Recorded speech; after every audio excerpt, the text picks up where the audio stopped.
रक्षाबंधन आहे आणि रक्षाबंधन म्हटलं तर काजू कतली ही झालीच पाहिजे. तर चला तर मग आज आपण काजू कतली कशी करायची ते पाहूयात. तर सगळ्यात अगोदर एका भांड्यामध्ये 2 कप इतके फ्रेश असे काजू घेतलेले आहेत. आता हे आपल्याला 2 तासासाठी पाणी घालून भिजत ठेवायचे आहेत आणि छान असे भिजल्याच्या नंतर याला आपल्याला मिक्सर जारमध्ये घालून घ्यायची आहेत आणि याची छान फाईन अशी पेस्ट करायची आहे.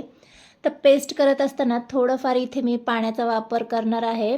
तर जास्त पाणी इथे वापरायचं नाही आहे. मी 1/4 कप इतकंच पाणी वापरलेलं आहे, आणखीन पाणी वापरलेलं नाही आहे. छान अशी पेस्ट झाली की यामध्ये आपल्याला पिठी साखरेचा वापर करायचा आहे. तर 2 कप काजूसाठी मी 1.5 कप इतकी पिठी साखर घालून घेतली आणि पुन्हा एकदा आपल्याला हे मिक्सरमध्ये फिरवून घ्यायचं आहे. इथे पाहू शकता या पद्धतीने अशी थिक कन्सिस्टन्सी हवी आहे. परफेक्ट झाली. आता ही आपल्याला नॉनस्टिक पॅनवर काढून घ्यायची आहे आणि लगेच हा पॅन आपल्याला गॅसवर ठेवायचा आहे आणि छान मीडियम गॅसवर आपल्याला हे सतत मिक्स करून घ्यायचं आहे. तर साधारण 15 मिनटं लागतात हे तयार होण्यासाठी मिश्रण.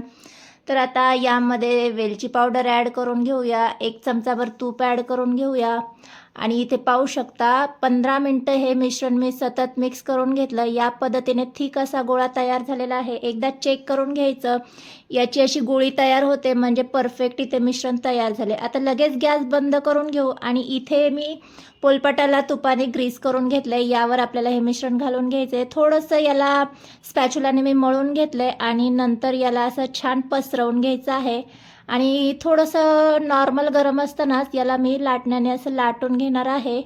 किती थिक ठेवायची आहे ते तुमच्यावर डिपेंड आहे. इथे या पद्धतीने मी लाटून घेतली आणि काजू कतली म्हटलं तर सिल्वर वर्क हे आलंच, त्याशिवाय काजू कतली ही अपूर्ण आहे. छान असं मी सगळ्या बाजूने सिल्वर वर्क लावून घेतलं, जे कधीही मला नीट लावता आलेलं नाही. तर कसं बसं हे मी लावून घेतलेलं आहे.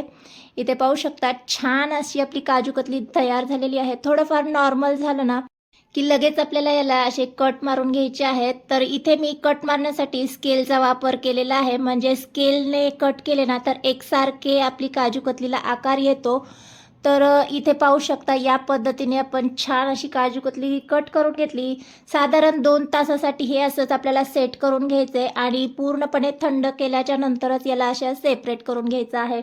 तर इथे मी बटर पेपरचा वापर केलेला नाही आहे, त्यामुळे थोडंसं मला प्रॉब्लेम आला सेपरेट करताना. तर मस्त इथे आपल्या काजू कतल्या तयार झालेल्या आहेत. ज्यांना कोणाला पाक करायचं किचकट वाटत असेल ना त्यांनी या पद्धतीने काजू कतली तयार करा.